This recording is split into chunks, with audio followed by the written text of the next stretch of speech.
Hey everybody, it's Sarah with the Boutique Hub. I'm back today to answer another one of our frequently asked questions.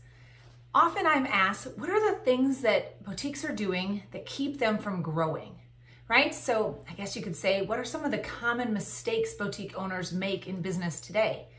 Well, over the years, I think I've come up with three. My top three mistakes that boutique owners are doing repeatedly that make it so they can't scale, make it so they can't grow, right? They peak out too early. So here are my top three. One, not staying in your own lane, right? Trying to be absolutely everything for everyone.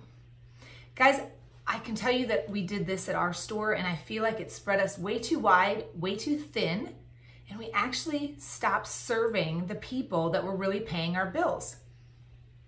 We had a pretty good idea who our main target audience was, who the main people were that were supporting our business, but yet we fell into the trap, like many boutique owners do, where when a customer came in and said, oh, if you would have had this in plus size, I would have bought it. Or if you would have had this in green instead of blue, I would have bought it. Or if you started carrying career wear instead of casual wear, I would buy more things from you. Or if you would get more selection of shoes, I would buy more from you. Then that's a big problem, right? Because we find ourselves wanting to serve everyone. By serving too many people, we actually end up serving no one, right? Because we offer them too little of too much, spreading ourselves way too wide, but too thin. So I'm a big believer in staying in your lane, knowing who your audience is, and just really serving them, right? Solving their problems, solving their migraine problem. Something that they are going to look to you first as the resource to fix their problem. All right, problem number two, not knowing your numbers.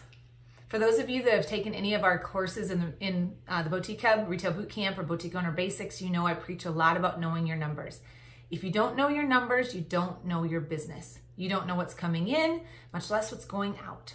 It's important to you to know, what does it cost you every day to turn the lights on?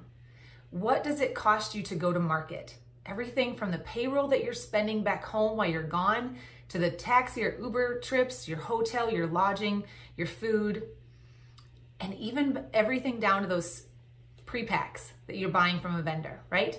What is it costing you to actually leave your place of business, your home, your family, and be gone? I tell you that it's really important to understand that, because the better you understand that expense, right? And it is an investment into your business and you have to make it, but it helps you make better decisions. So knowing your numbers and having a really strong relationship with your numbers and understanding the if-then of your numbers helps you to become profitable, right? That allows you to grow. We can't grow if we don't have any money, right? And we don't know where our money is. It's really hard to grow. All right. Number three, getting too big too fast.